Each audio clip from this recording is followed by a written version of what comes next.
Thank you for having us here, John, today. Pleasure. I think no one can introduce the hotel better than the general manager. I can certainly try. But so welcome to Fivelements Retreat.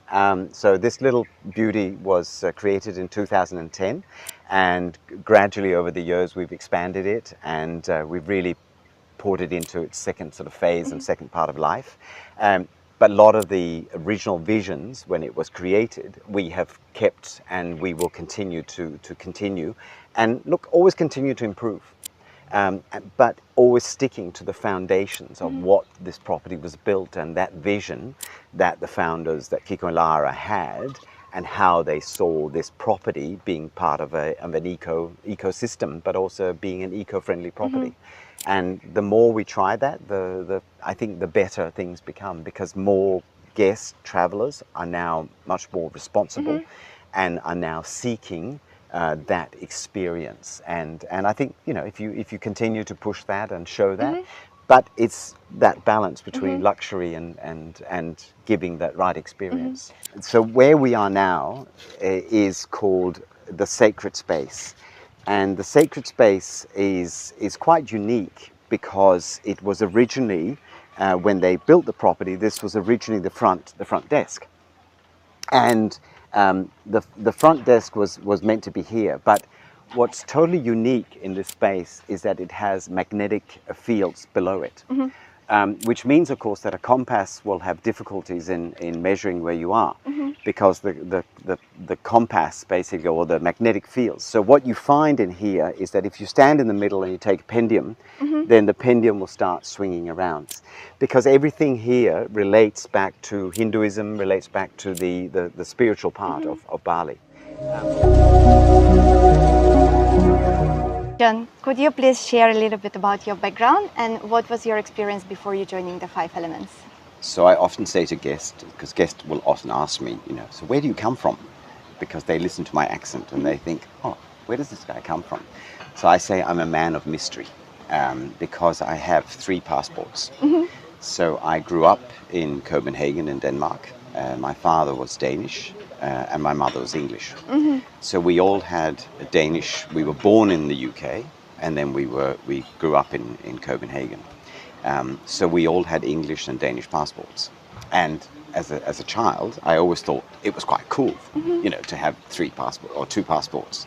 But having spent the last 25 plus years living out of Melbourne in Australia, I have now an Australian passport also, because I only felt it was fair to, when we started living there, that it was better to become a naturalized Australian. And you know, when you have children that are Australians and a wife that's Australian, it felt more normal. So hence I now have 3 passports.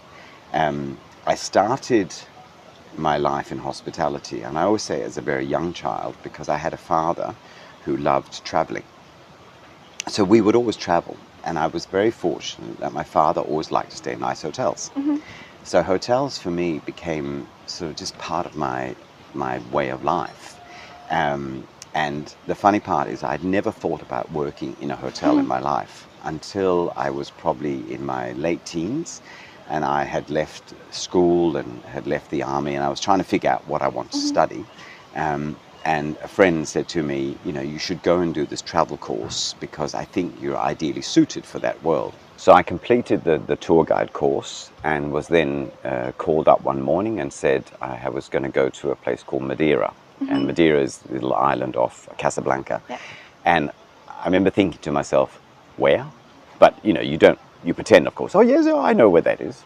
I'm thinking, where am I going?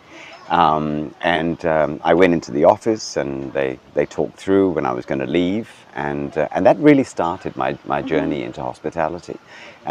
The founder of the company, which was known as Spies Travels, and that means to eat effectively, was a very intelligent gentleman, and he created this company that had the beauty of the concept of eat, travel, and be happy. And that was his slogan. And we basically, I spent the 3 years working there, and during those 3 years, people kept saying to me, or hoteliers who we worked with kept saying to me, why don't you come and work for me? So one day I said to myself, okay, I think I need to go and get an education in a hotel school.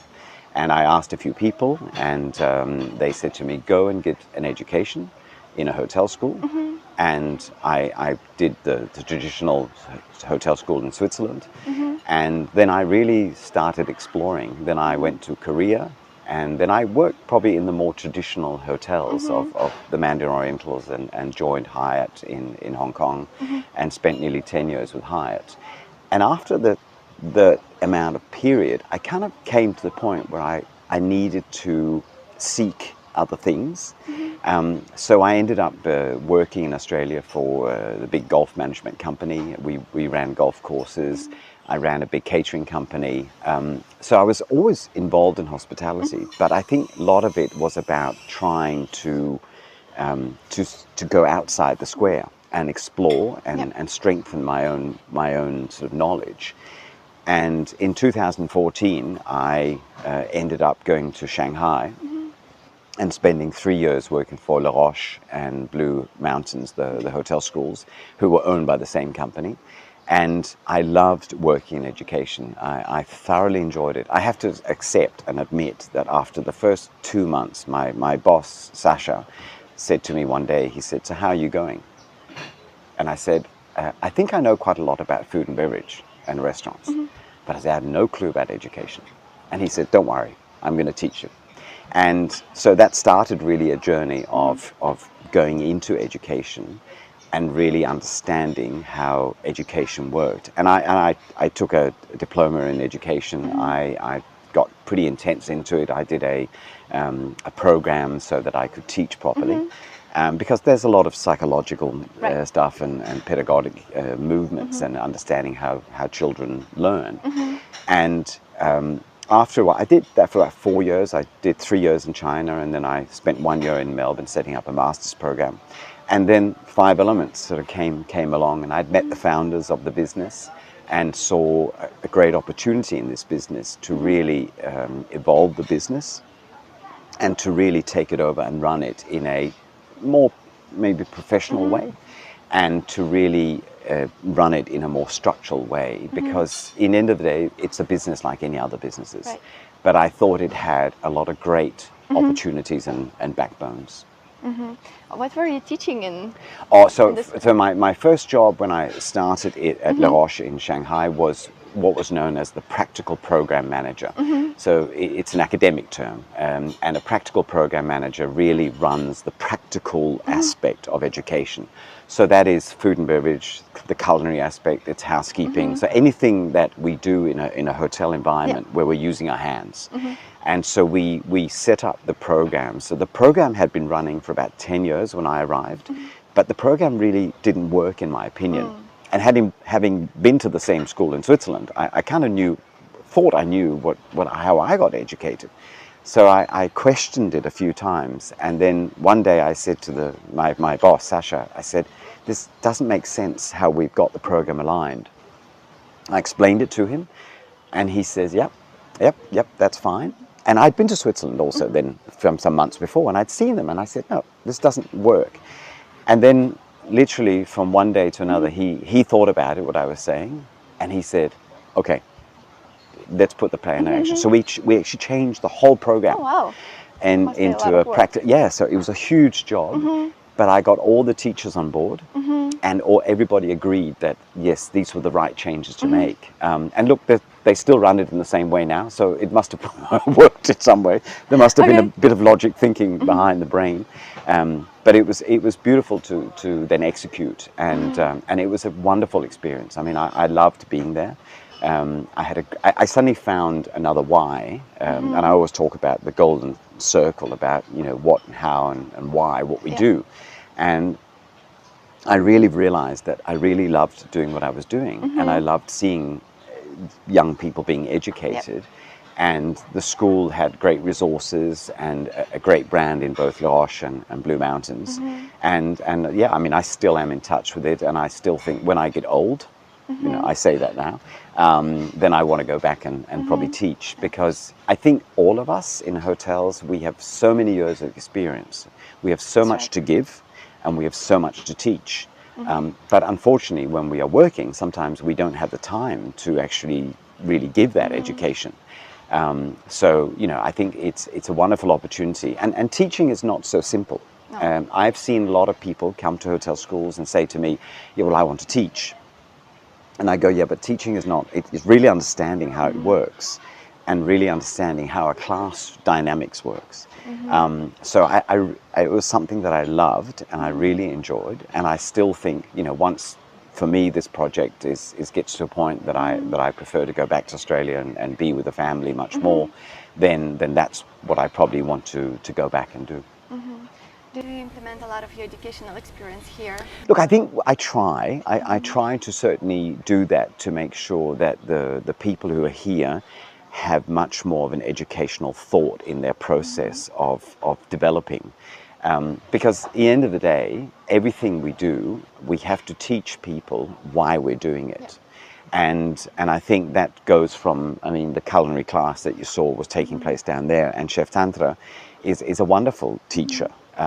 Because he has used it so well over the years. And I think when you start explaining, and I will always, with guests here, I always explain to guests the ins and outs of Five Elements and why we do what we do. And so many guests, they say to me, that makes total sense. And I think when you explain that to guests, then guests see it's part of that journey. Yes. Because when you go to a normal Marriott or Hyatt hotel, nobody explains to you why they built the hotel. But actually, when you go back originally to look at that hotel or that property that was built or that restaurant that was created, there's always a story. Right. And I think when you explain the story, then you are a point of difference. And the guest journey of staying in that property or having dinner in that restaurant then makes total sense for them. Yes. And you're kind of becoming a part of this story. Yeah, you're part of the story, but also you understand why did the hotel use these materials, or what does these flowers mean, or why do we have this fish? You know, there's usually a story to it. Yeah. Fivelements Retreat is renowned for its authentic Balinese healing experience. Yep. How does this started? Foundations of Five Elements was very much created probably 20 years ago. When the founder of the business, Kiko, came across a number of these healers in Bali. And he became quite fascinated with what they did. And he saw some really true experiences where a healer basically healed a gentleman who had a motorbike accident.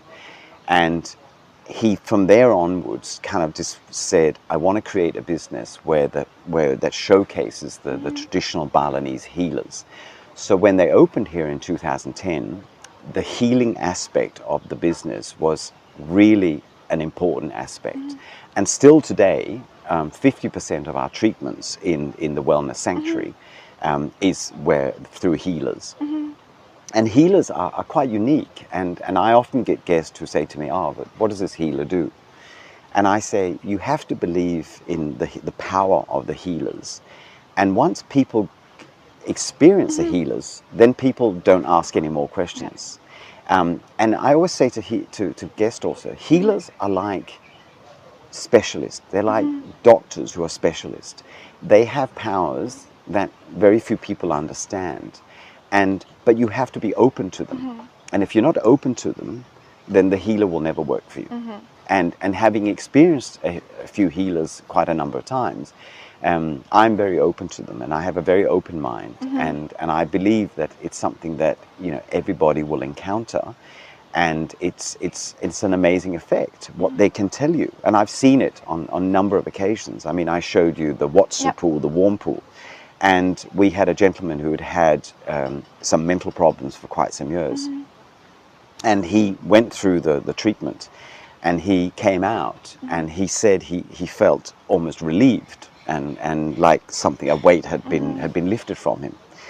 And I said to him, well, that's the warm water effect, but also it's the effect of being in that warm water and being able to really, you know, experience the healer in its true effect. So I think it's a really important part of understanding how a healer is impacted, and how a healer can help you improve, and how a healer can help you really, you know, improve whatever point that they can identify. So this gentleman, he had, I mean, he'd had depression for 2 years, and he said after the treatment, he just felt so much better, and he did another 2 treatments. I had a friend who had had sleeping problems for a long time, and he said to me, "What do you think?" And he said, I have some issues, and I said, try a healer. I said, it cannot not harm you. So he had the experience, and he said to me afterwards, "What did you tell the healer?" And I said, "I didn't tell the healer anything." I said, "Because it's not my business." Right. And you know, there's guests, and we don't talk to other people about what the guest, what the guest challenges the guest has. And he said, "Because after my treatment, the healer said to me, 'You sleep very bad at night.'" And I looked at him and said, "Yes, for a long time." And he said, so he had done reflexology. And he said that night, he said, "I've not slept so well." And he said, so now I go and do, from time to time, I go, because it clears the air in my brains. So I think it's, you know, it's really understanding what a healer can do for you. And we're all individuals. And as a nutritionist, I say this to people on a regular basis. One diet will not suit everybody. We are, as an individual, our body is unique in that sense, and our body is a very intelligent animal. And that body will help you improve certain things, and a diet will work for you in certain ways, but it won't work for everybody. And the healers are no different, really. They will help you as an individual. So we try through the programs that we have to make sure that these individuals, so the main 2 programs are really, one is really much more based on you know, personal treatment. So we have a psychologist, we have other people who come and help you with meditation. And then we have one which is much more about lifestyle.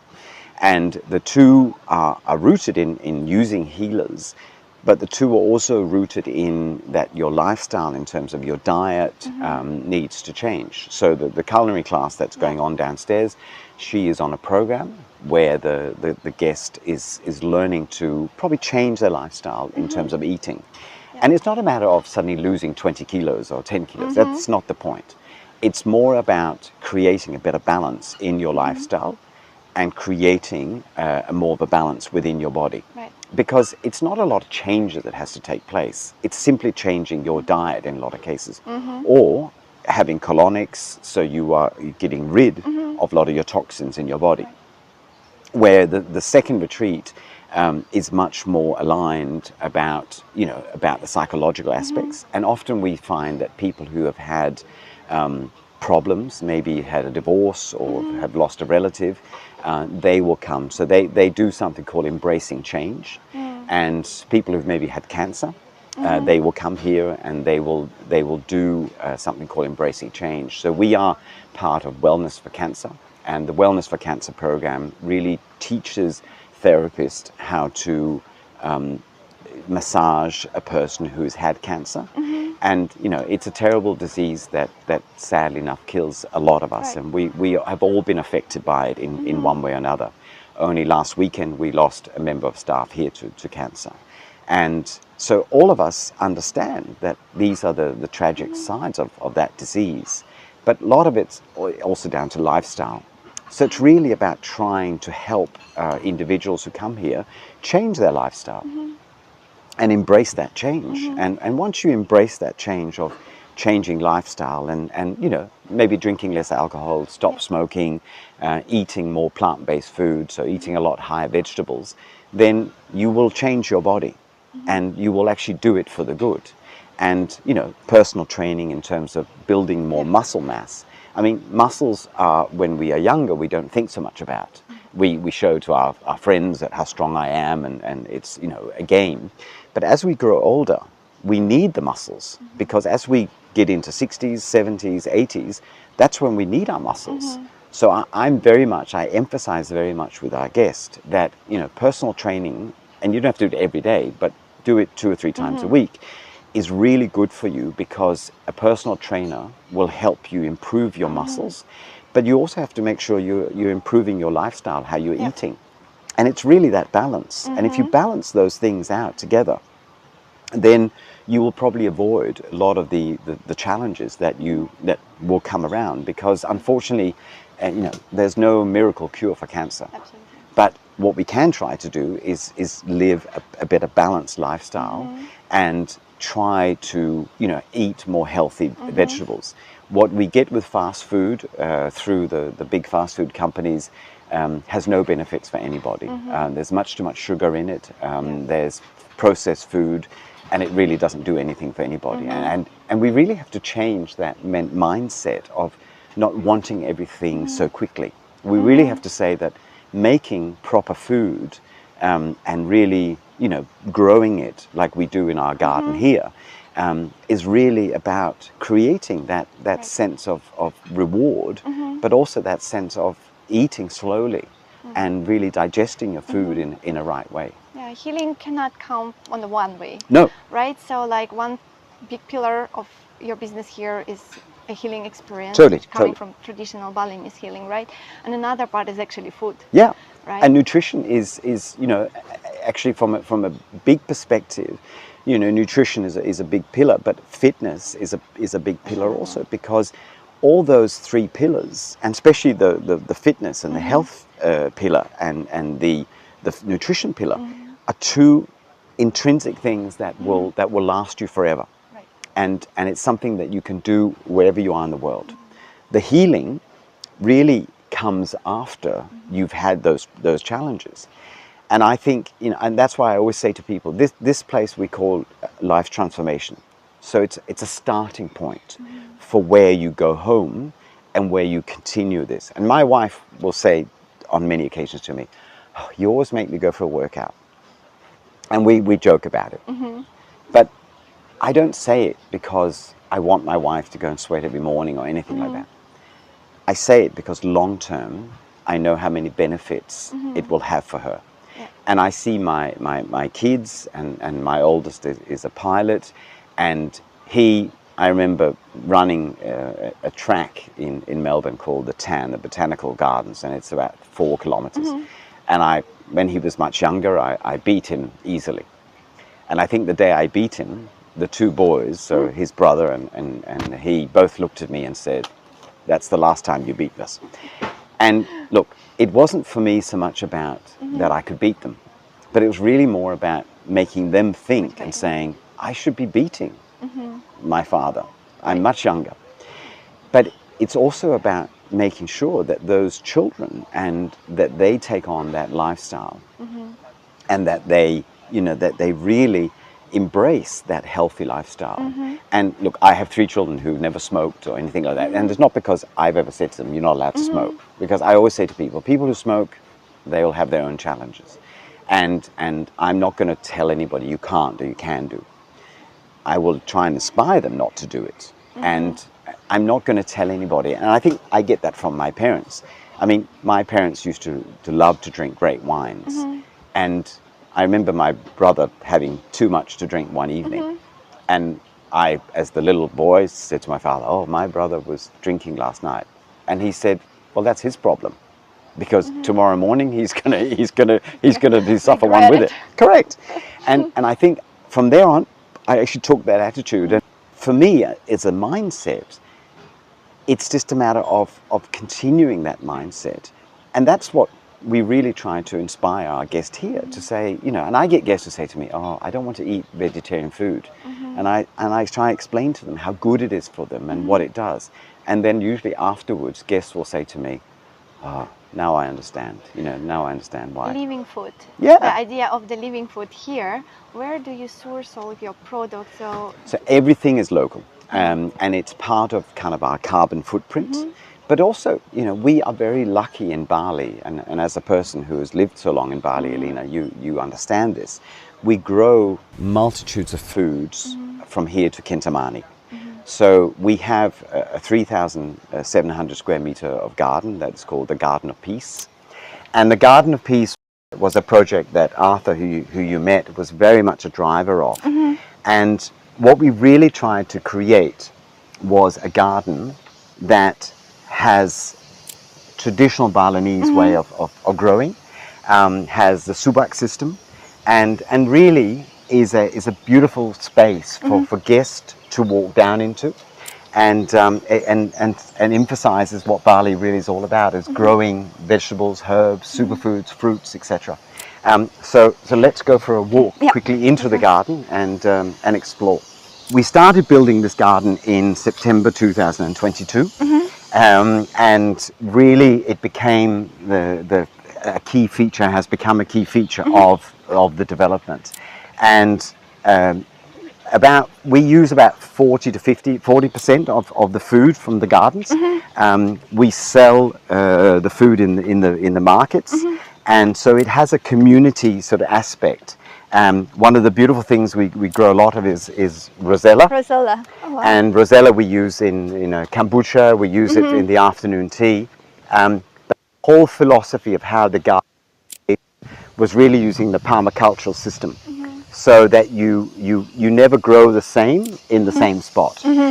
So you will grow tomatoes twice, and then you change it to something else, because that gives the earth time to breathe. How you discovered the recipes for this? Oh, look, a lot of it is just through the Balinese, because the beautiful thing is that the Balinese are natural gardeners.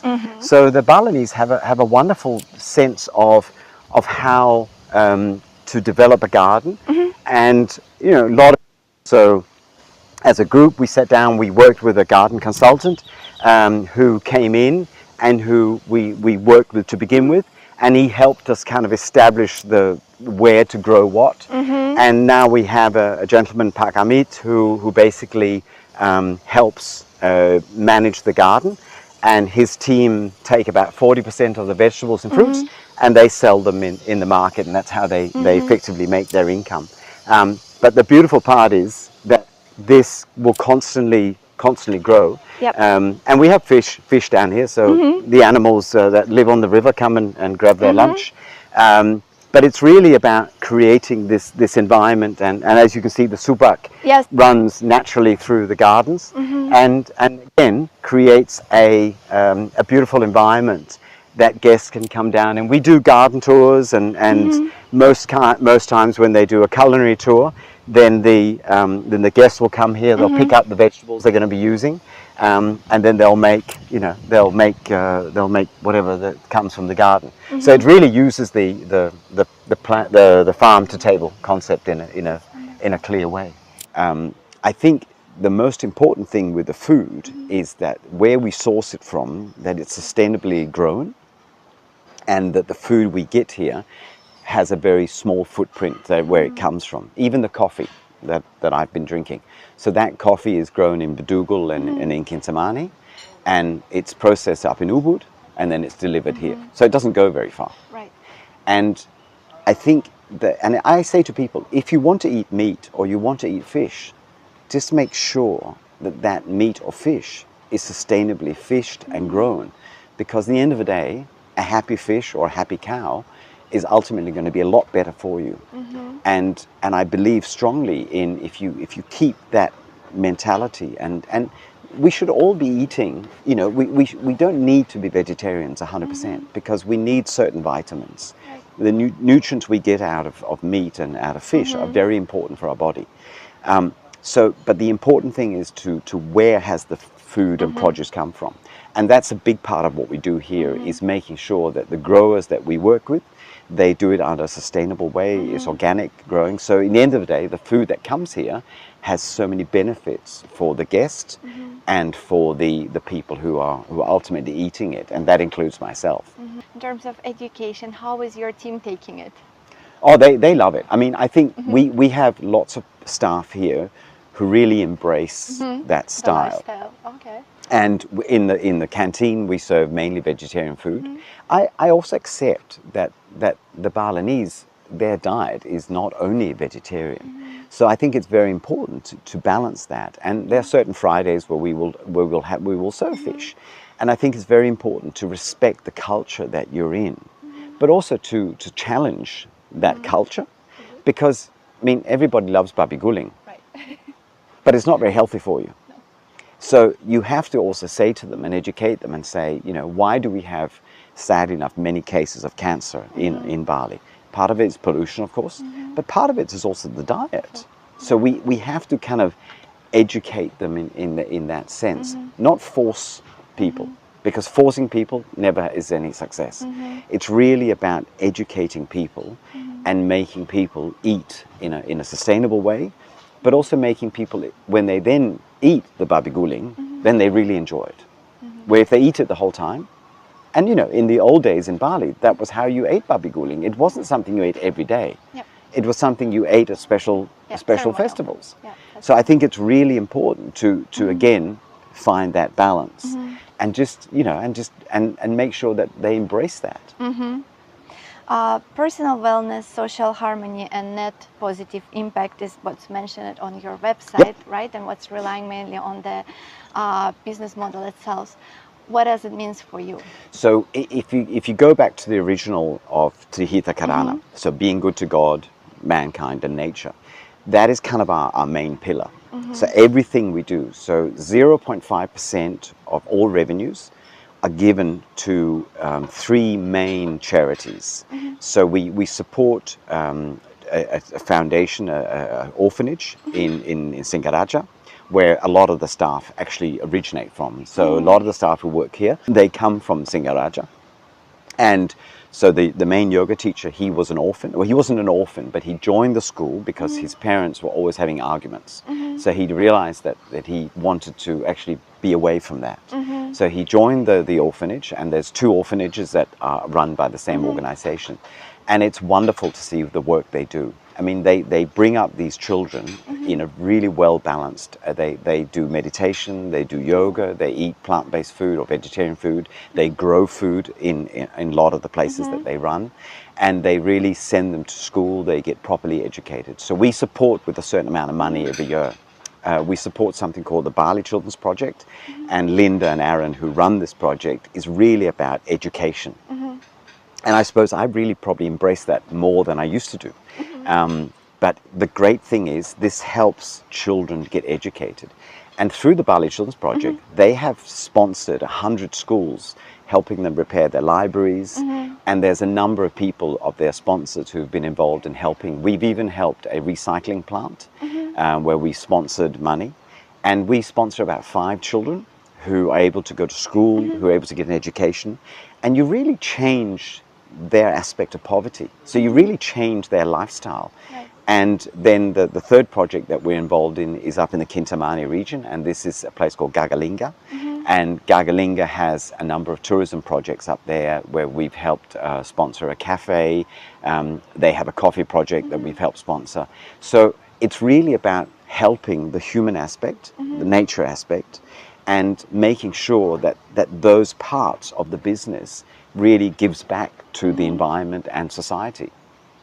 And when we talk to guests about it, guests love the fact, and often you will have guests who say to us, well, can I donate $100 or can I do something also? And it changes their minds. And I mean, at the moment I'm talking to the shampoo supplier about basically putting the logo of the Bali Children's Project on their bottles, and then taking a certain amount of money every year and giving to the project. Because it's not giving to Linda and Aaron or giving to the project, it's actually giving to those children who can then be sponsored from a long term. And it helps them get an education. And I often use an expression I learned when I was in the hotel school from a teacher, and she said, behind good society is good education. So the backbone of every society is good education.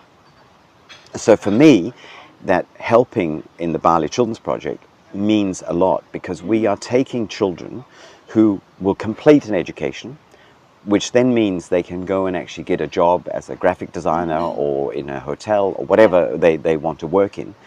And it helps them from a long term, but it also helps their family. Right. And we have, unfortunately, in Bali, a lot of poverty in that sense that, people who have laundries and it's so cheap to go and have your clothes cleaned, a lot of those incomes are not really that great. So being able to help these different children has a massive long-term benefit. So those 3 projects for us are incredibly important, because we know in the long term what it does. And if I can leave Bali one day and know that I've got these projects going and that I've helped these children, then that makes a massive difference in my life. So I think there's always a sense up here in me about trying to help where we can, and that improves people's lives. And I always say, you know, I mean, I've had a very fortunate upbringing with very kind parents. I've tried to do the same to my children. So if we are grow up in a good environment, then we should always try and inspire other people to do something for those children. And there are many less fortunate children who need that help. Right. So I think it's something that we should all be doing. And a lot of people do amazing work, and there are a lot of people who do that. So I think for us, it's just doing something that is good for, you know, environment and good for people. Sustainability and affordability. This is a big question for me because we are mostly working with the small hotels. You know, small hotels usually have less resources to get to sustainability and start this journey. You know, sometimes they are lost because they don't even know where to start it. They don't know where to seek the support. But maintaining the operational cost and at the same time make it affordable for your end customers, like how to get there. So there's one of the big problems in the sustainability world, and my financial controller, who is also head of sustainability for Fivelements, Arthur, he was your traditional boring accountant who came here back in 2019. I employed him, and he was quite traditional, and he started working here, and then he started seeing a number of the things that we were doing, and then his eyes opened up, and he started realizing that the sustainable efforts that you can do and what people want to charge you for doing this was not correlated. And the garden that we have was very much driven by Arthur. And I mean, there was 4 of us who drove the garden. But Arthur was a key driver in it because he kind of recognized that all this talk and all this money that people go and advertise of sustainability is a lot of problems with it. And he says always, you know, the problem with sustainability and efforts is that it's very expensive to be sustainable. But that doesn't make any sense. We should all be much more sustainable in our lifestyles, in everything we do, and everything we try and do. And I think the biggest problem, and I've identified this, one of the things that I'm trying to change through the Bali Hotel Association, and my role in that side of the association, is to really try and inspire people to embrace more sustainable methods. But it's actually the simple ones that we can all embrace. So it's things like the waste management side, and things like materials that we can recycle. Because we have this terrible system in the world today that we have this obsession with, well, but we always have to make money. And it all comes down to greed. And sustainability these days is actually going down the same track. That people who want to be involved in sustainability and want to sell you products that are going to be better for the environment and going to be better, a lot of it is driven by, well, I'm just going to make a lot of money. I mean, EarthCheck are one of the culprits in the movement, is that they go and say to a place, oh yeah, you're sustainable, and then they put a logo on it. And I go, and so what? Do they change anything? They say to you to lower your carbon footprint. And the problem is that they charge you $10,000 to do that. And so for a small business, it's not viable. So one of the things that we're trying to do through the Bali Hotel Association is establish a green award that is really meant as part of your membership fees, and is really meant for every single small hotel. Because as we know in Bali, and in many parts of the world, it's the smaller businesses that make up the big business. Right. But big business has a wonderful sense of just rolling over everybody and wanting to do what they want to do. So it's really about changing the mindset, and really about saying, let's try and establish much more conscientious ways of the system working, and so that we create much more viable and low-cost alternatives. And there are plenty of low-cost alternatives around. but it's really about highlighting what we can do. And I think having a voice through the association gives me an opportunity to try and not convince. And there's many great projects in Bali. I mean, Potato Head is a great project that they've done to really try and highlight sustainability. And, you know, they're sort of like a big business almost. But they really have taken it on head on. And I think a lot of the big hotel companies, they have seen sustainability as something quite fashionable. But I think a lot of them are starting to recognize that it's down on the ground, you've got to do it. So what we're entering now is one of the most beautiful things for me in Five Elements is actually the Mandala Agung. And the Mandala Agung was a 28 meter structural yoga shala that Kituratana, the original architect, designed. And it's used, we use it for groups, we use it for a whole range of activities. Every morning at 8 o'clock, we do yoga in here, and people love it. Again, bamboo challenges. About a year ago, we changed 17 poles because of termites having eaten it away. So again, you have to think about what's for the next time. And when you change the roof, we changed the roof in 2019, and I actually had to close the resort for 2 weeks because when you take down the alang-alang, the mess it makes. And so that's, again, this challenge about, environmentally wise, how smart is it? And what does it do for the business? Well, it closes the business for 2 weeks, which has no income. Yes. So you really have to, again, that's one of my whole points about sustainability and how you build and how you design things. You have to really think about that, getting the balance right. And I mean, this structure here, people love doing yoga in here, and people love the fact of actually sitting in here and doing meditation, etc. So we do, you know, sometimes personal training. People come in here and they'll use the space. But it's how Kituratana designed it. And it's always one thing I say about hoteliers is that we work in these amazing buildings all over the world. But often we don't really give much respect to where we are.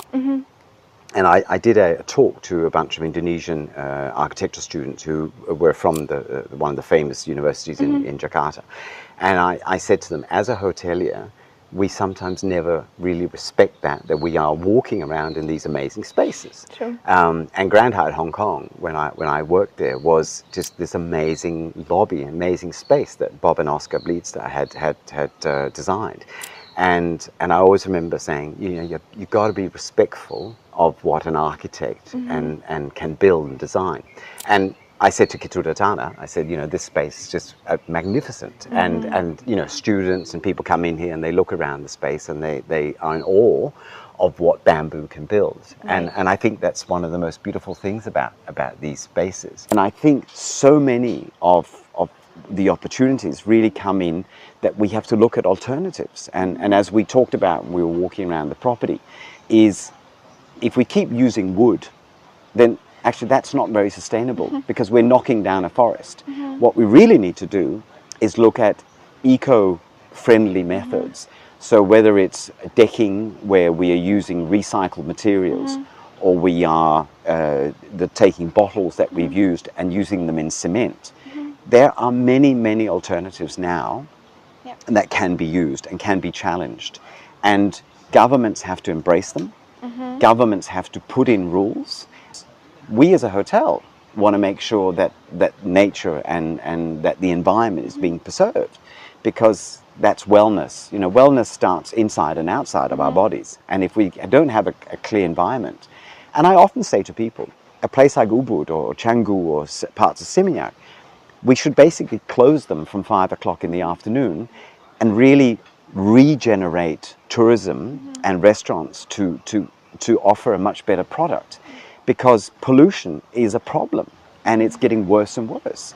And this is only a small island, and if you keep loading more people on here, then all you're doing is you're causing more and more problems.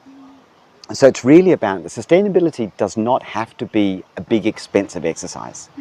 You have to rethink how you do it, and that the company, I mean, I think Booking.com did a survey and they said something like 68% of travelers want to be more responsible. But actually only 24% of travelers are responsible. And that tells you a big story. Yes. Because the luxury industry just wants to keep pushing products that they just throw out and then sell you something new. Yeah. And that's the short-term economy that really is the one who's going to suffer. And that we got to stop the way we are thinking. We got to change that way, and we've got to put in better infrastructure. Actually, there's lots of simple things that can be done, and yes, they will be a bit controversial, but it has to stop. We can't keep on just not doing things. We have to be responsible, and we have to create an environment for our children. Yeah, as director of sustainability at the Bali Hotel Association, right? What are your main focuses now, and how do you persuade the hotels to adopt more eco-friendly practices? So the good thing is that we are now in an age where hoteliers are also much more aware of it. So my goal is to create a clear policy on what sustainability does, and we're in the midst of writing that. It's also working with a lot of companies like Sungai Watch and Bali Children's Project, and working with companies who are really impacted about what goes on.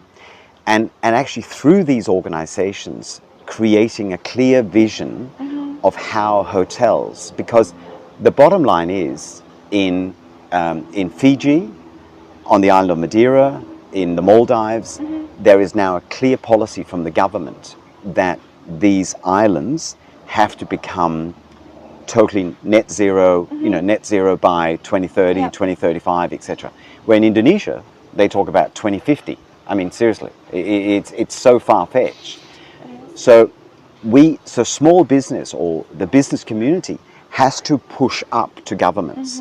And I was told on a few occasions that, well, we can't do this if it's not approved by the government.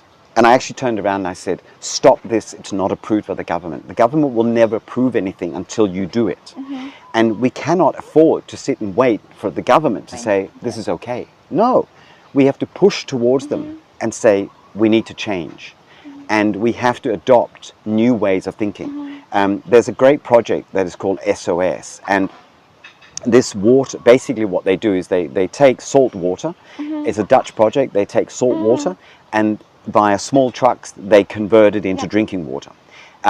There is a lady called Sandy, and Sandy is upcycling linen. Oh yeah. So she is upcycling the linen, and that linen comes back in a normal way. So instead of going out and ruining, destroying it, it actually gets reused.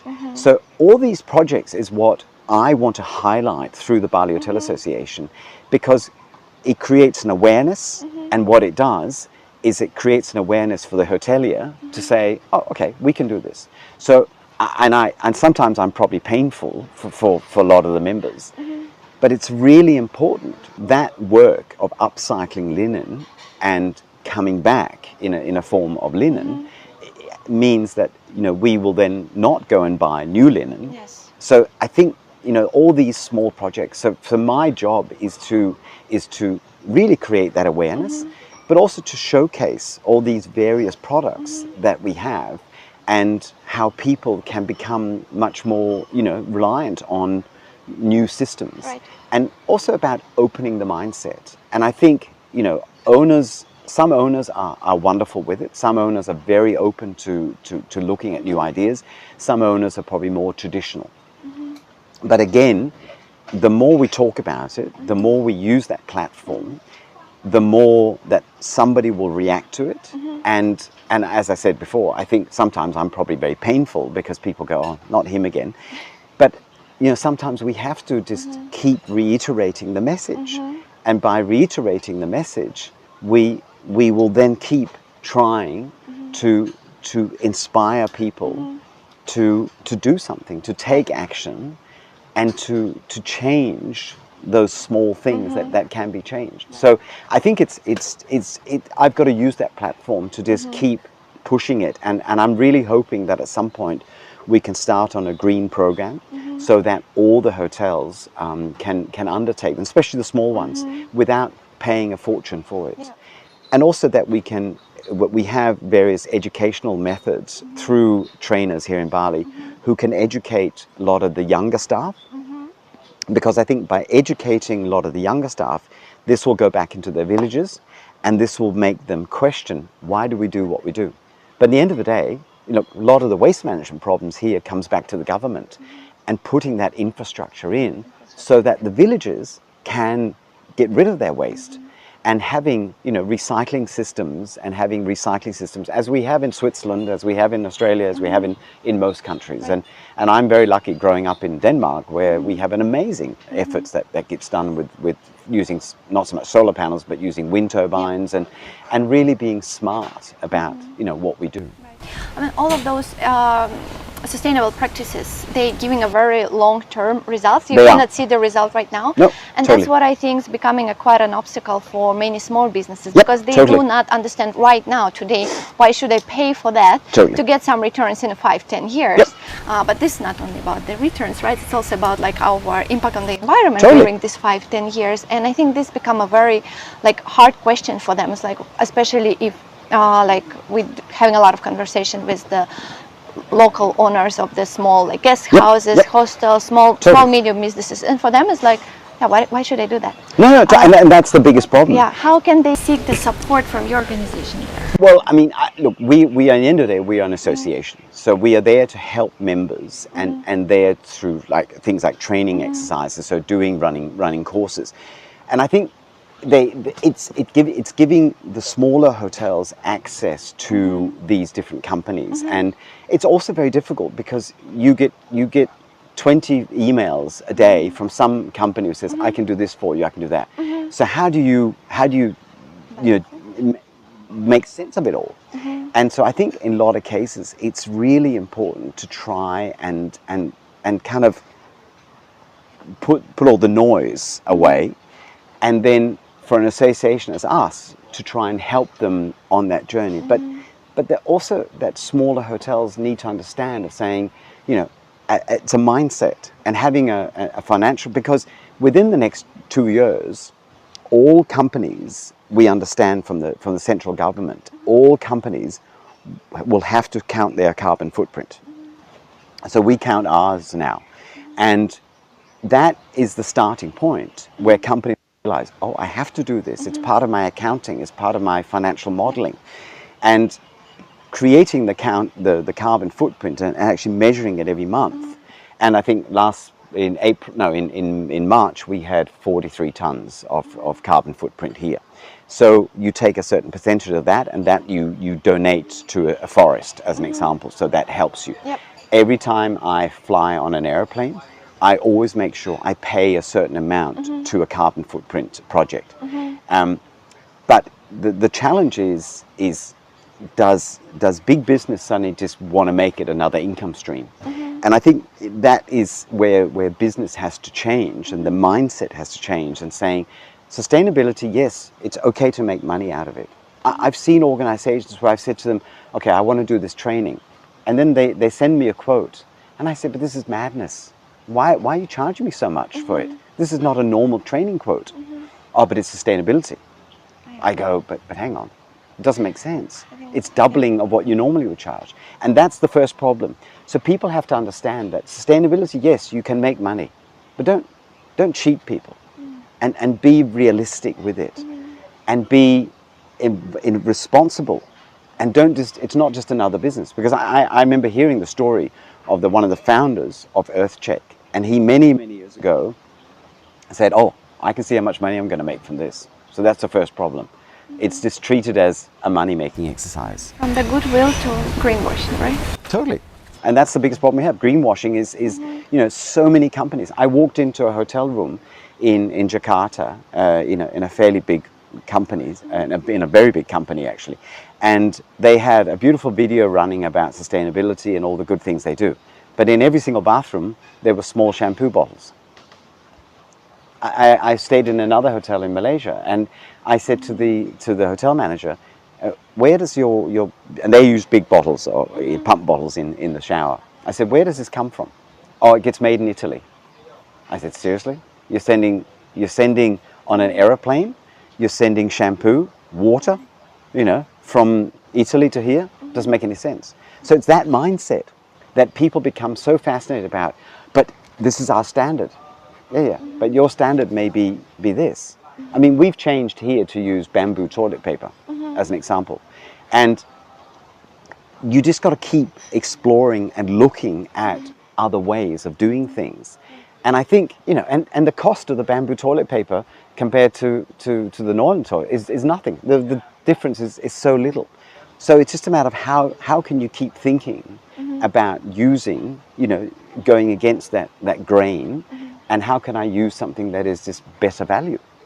And I think you can if you just keep looking. So I look at my job is to keep mentioning it and to keep talking about that it's wellness for the world, and it's and there is alternatives, and not just letting big business come in, because that's been one of my main points. So when I went onto the board of saying, yes, EarthCheck is all fine, but seriously, why is it costing me $10,000? Because I'm not going to pay $10,000 here to get a stamp that says EarthCheck. Yeah, but I invested in something really helpful, right? 100%. That's true. Yeah. Where do you see hospitality, especially here in Bali, in let's say 10, 20 years? So tourism has to change here. Hospitality has to change, and the government has to change. Bali recognized that during COVID, they had become too reliant on tourism. 2 weeks after COVID opens and things go back to normal, nobody mentions it. Bali has to change. Bali has to adopt a model that is much more sustainable. The place of Bhutan, as an example, in south of China, has a very sustainable model, and they're very clear in no, we don't allow more than X people coming into the place. Bali has to start building hotels. It makes no sense at all how we just keep building. They're destroying more rice fields. They're destroying more areas, just in the sense of profit and greed. So tourism, and Indonesia has to recognize that there's so much of Indonesia. There's so many beautiful parts, from Lake Toba to Raja Ampat, to so many great parts of Indonesia to explore. We here have to stop building hotels.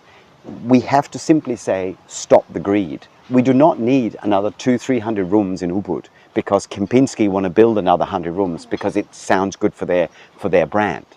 No, we don't need it. It causes more traffic chaos, causes more pollution, and has no benefits for the island. The airport is not the problem. The airport can easily take the tourists. That's not the issue, because the airport is very well built and stuff like that. But from a government perspective, we just have to be realistic, because what we're doing is we're killing the goose. We're killing the business that's here. We have seen in 1 year 1,000 more rooms open up in Ubud, which means we need way more people coming into Ubud. So is that sustainable in the long term? No, it's not.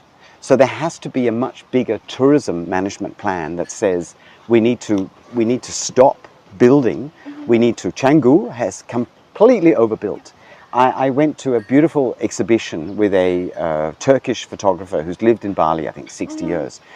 And he shows the land, and says when he started living in Bali 50, 60 years ago, there was something like 80,000 square hectares of rice fields. Now we're down to 70,000 square hectares of rice fields. So that in itself is a real problem that we have developed. We have simply kept cutting down, and it's bad for the traffic. It's bad for the people who come, because the problem is people will come here and say, oh, okay, I've spent my life sitting in a 2-hour queue to get to a restaurant, and it has no benefits for anybody. So we really have to rethink where tourism says, no, stop building so many hotels, and start really focusing on what you got, and really start focusing on the environment.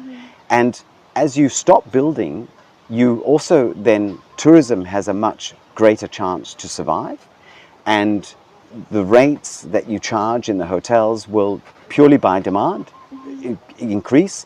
So it's better for the owner. But if you keep building the next hotel and the next hotel, the prices will We're fall. all ending up in the dumping the prices. and Correct. comparing with the And it has no advantages. And you've seen it year by year in Bali, where you know when you in Canggu, that and you look at Uluwatu now, that is almost like a different country that has a much higher price, and I think it was average last month was over 8 million. I mean, Canggu's pricing will just keep going down and down because you're building too much, and you know Seminyak and other places will suffer the same fate. So you have to stop building these big hotels and simply say, it's too important for the island's economy. And yes, I can leave tomorrow and go home. But there are many people here who will be affected by it. And investors will be affected by it. So it really takes the government to really has a strong approach and says, no, we don't accept, there's no more being built, there's no more license being given. And there's no more money that's being paid under the table. And if you don't stop this point, then it all goes pear-shaped. And we end up with an island that largely gets destroyed, and the beauty of the business gets destroyed. Yeah, something similar happened in Philippines before, right? It's happened too many times. We have already examples just in front of our eyes. History will tell you. Yeah. And I think what we're seeing in places like Madeira, in places like Fiji, that governments are recognizing that we have a product, let's not kill it. And sadly enough here, there's too many people who just look at themselves and look at their own products and just go, yeah, but I need my money. And the thing is, when you stop building and you stop the chaos. And I mean, Ubud I get many customers who say to me, they go into Ubud and they come back and I say, oh, how was Ubud? Terrible. And they say they go and see the monkeys and they go, and I say, well, you know, really monkeys are meant to be living in the jungle. And monkeys, you know, steal their glasses or whatever they do.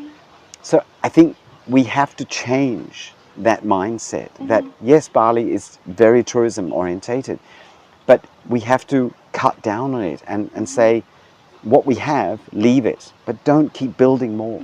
Don't just keep building another. I mean, I know that one of the big companies are building 100 rooms opposite Capella, but it doesn't make any sense. We don't need it.